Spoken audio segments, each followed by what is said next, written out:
Hey guys, what's going on? Welcome to my first ever drift build on Forza Motorsport 5. Now we're doing the Toyota GT86 here, and we'll go ahead and I clicked the wrong thing here.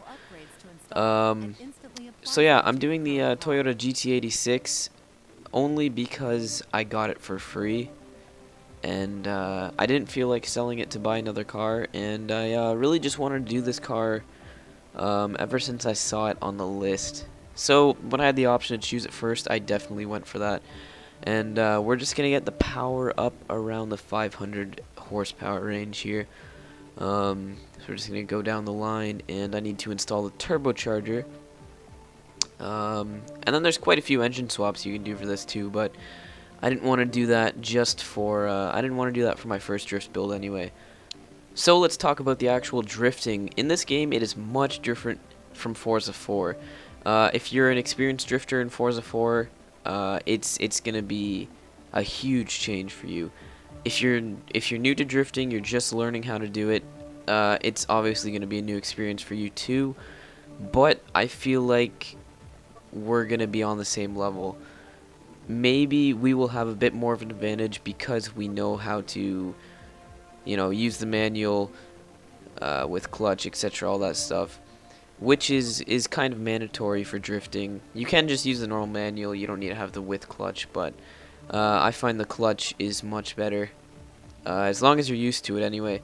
So the drifting is hugely different. The way the car handles, it feels much more realistic, I have to say that, which is good. I like that. And yeah, now we're going to go into the suspension setup. I think all I do here is the suspension and, what else? Suspension, roll cage, and weight reduction. I'm pretty sure that's all I do here because I didn't really want to spend anything on brakes. I already had a few upgrades. The car came stock with it, and I didn't even take a look at the sway bars. I took the roll cage because it stiffens the car up, and I like the car to be a lot stiffer than it normally is. That's what I like for drifting, and I also just went with the differential because we were kind of running low on credits, and I just wanted to have the differential option. I went with stock tires, wider rear wheels because I was going up around 500 horsepower. You don't want to have really thick wheels when you're trying to drift. And this was my first time, looking through the wheels. Well, one of my first times. I did go through them all, but I was just trying to see which wheels I liked the best. And I decided to go with these. When I first chose this, I was hoping that I would be able to edit them, or not edit them, but change the color of the wheels, because some of the wheels in this are already pre-colored. And if you know from Forza 4, they wouldn't let you paint those. But thankfully, Turn 10 has allowed us to go and paint those. And we're just going to throw on a quick sort of Rocket Bunny style kit here. I went for the best Rocket Bunny look that is possible in this game. I love that wing. It would be nice if they had a ducktail wing, though, like on the Rocket Bunny V2. I would have liked that a lot better, but nonetheless, this wing's still pretty cool. Also, the body kit upgrades is kind of a huge disappointment. Like, I would have expected a lot more things to come because of the new Forza. And that's really it for the upgrades. We'll be coming back here to do the paints in just a second. Alright, so now we're moving on to the paints. I got another little pop-up here that I need to say, don't show again, please. I think I know what a paint job does. I wish you didn't have to listen to that before you could say to get rid of it. But anyway, let's hop into the paint here. We're gonna remove this old design and see which type of new paint jobs they have in store for us. So they have basically the exact same thing as last time, except the colors look a lot better. The white looks amazing. And that's what the color I eventually go with, and then all these colors are crazy. I love these two colors right here. Those are pretty cool, the two white and black little design things, the carbon fiber. I don't know, all these are pretty cool. I end up going with the white though, just because I feel like a solid color looks the best on this car. And then I just put carbon fiber on the hood. A matte black carbon fiber to be exact, I think, right? Right? Yes. Yes, I did. Now the reason I'm not doing this live is because, well, first I should say here you can paint the wheels, and they look great. You do white wheels. But yeah, the reason I'm not doing this live is because my HD PVR that I recorded all the other Forza videos with is the first one, so it doesn't have HDMI compatibility. So I'm gonna have to get another PVR or another sort of recording device in order to record more Forza stuff more easily to do live commentaries. Otherwise, I have to do 5 minutes at a time and keep uploading it to download it again, and it's just a real tedious process. So we just finished painting here, and we're gonna move on to doing the tuning. I'm pretty sure. Yeah, I think we're gonna go do the tuning here. I just wanted to see if there's more options there. So basically, I do the same sort of tuning setup that I did in Forza 4. You drop the rear wheels, tire pressure a little bit, do a little bit of camber in the front. I wanted to see how much negative camber you could do, and it was still 5. So no hella flush cars for us. So I did negative 2.5 and lowered the car as far as it could go.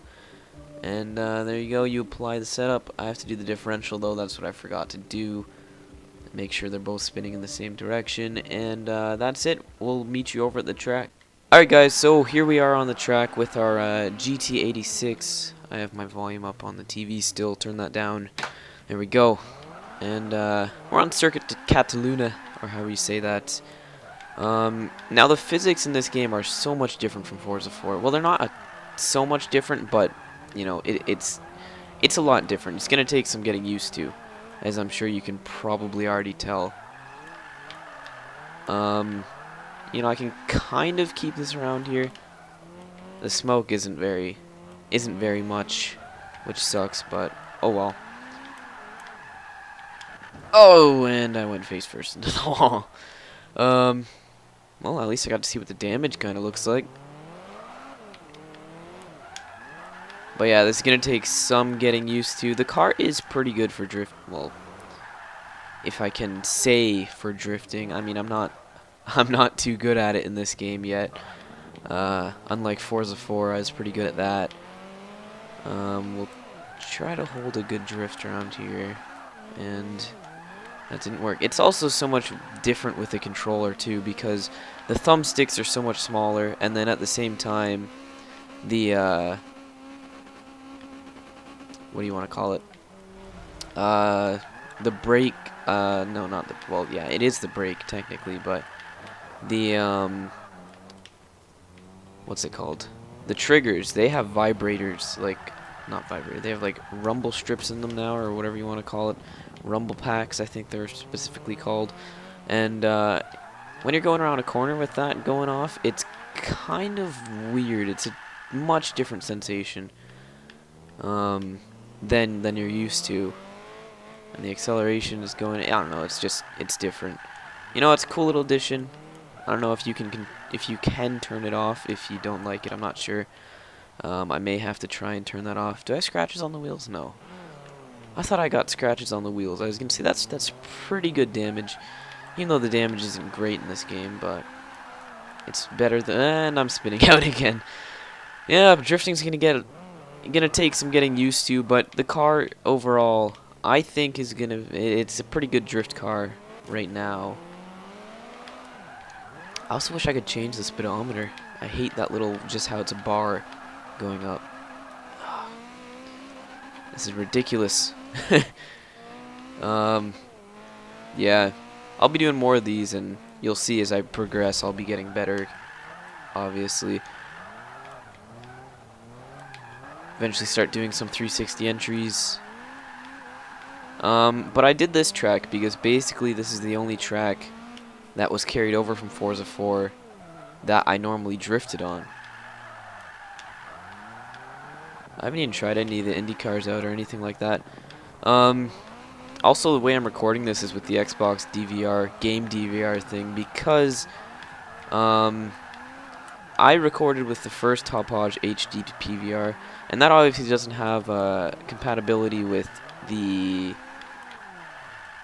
HDMI, which sucks. I'm gonna have to probably go out and get a new recording device because that doesn't work. I haven't tried any online yet with this either. But yeah, I think this is gonna wrap it up, this last lap here. The car's alright. Oh, probably shouldn't have done that. Yeah, so anyway guys, thanks for watching that. Do a little burnout here. It's a little harder. Yeah, you can't really do a burnout actually. Unless you do it with manual with clutch that I don't have on by accident. I should have that on, but oh well. Thank you guys for watching. More will be coming in the future, obviously. But this was just a little quick getting used to it, and I'll see you guys later.